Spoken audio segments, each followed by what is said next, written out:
এই যে মেনে নিতে নিতে উল্টো দিকের মানুষটা একদিন দূরে চলে যাবে, অনেকটা দূরে।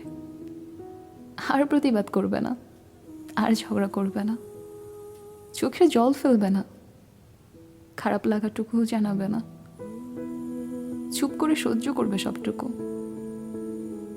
এবং একদিন যখন তার আর সহ্য করার ক্ষমতা থাকবে না, সেদিনও সে নীরবে ঝাপসা হয়ে যাবে তোমার জীবন থেকে, তুমি টেরও পাবে না।